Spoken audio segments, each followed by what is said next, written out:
પોલીસની સૌથી મહત્ત્વની જે જવાબદારી છે એ એના કાર્યક્ષેત્રમાં કાયદો અને વ્યવસ્થાની પરિસ્થિતિ સારી રીતે જળવાઈ રહે તે રીતેની છે. ભાવનગર, અમરેલી અને બોટાદ જિલ્લામાં કાયદો અને વ્યવસ્થાની પરિસ્થિતિ વધુ સુદૃઢ અને ખૂબ સારી બને એ રીતે સંયુક્ત રીતે પ્રયાસ કરી અને કામગીરી કરવામાં આવશે. બીજું, વર્તમાન સમયની અંદર સાયબર ક્રાઇમના ગુનાઓ ખૂબ બને છે.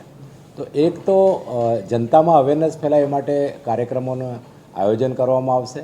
ટેકનોલોજીનો મહત્તમ ઉપયોગ કરી અને જે નાના મોટા સાયબર ક્રાઇમના ગુનાઓ બને છે એ ગુનાઓ અટકાવવા માટે ત્રણેય જિલ્લાના પોલીસ દ્વારા એક એક્શન પ્લાન બનાવીને કામગીરી કરવામાં આવશે.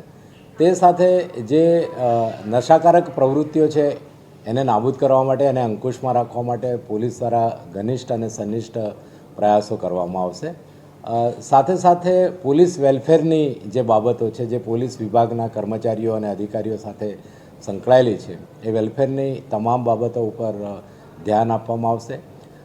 બાકી પોલીસ વિભાગની અંદર જે વહીવટી કામગીરી છે એમાં પેન્ડન્સીનું પ્રમાણ કેટલું છે એનું એનાલિસિસ કરી અને ખૂબ ઝડપથી એનો નિકાલ થાય અને કામગીરી એકદમ સરળ બને એ રીતે પ્રયાસ કરવામાં આવશે. ત્રણેય જિલ્લાના અરજદારો સિનિયર લેવલના અધિકારીઓને ખૂબ સરળતાથી મળી શકે, એમના પ્રશ્નોની રજૂઆત કરી શકે અને એમની સમસ્યાઓનું નિરાકરણ ખૂબ ઝડપથી આવે એ રીતેની એક રૂપરેખા તૈયાર કરી અને ત્રણેય જિલ્લાના એસપીને સૂચના આપવામાં આવશે, જેથી અરજીઓનું જે ભારણ છે એ ઓછું થાય, અરજીઓનો ત્વરિત નિકાલ થાય અને કોઈ ઘટના બને એ પહેલાં એ ઘટનાને નિવારી શકાય.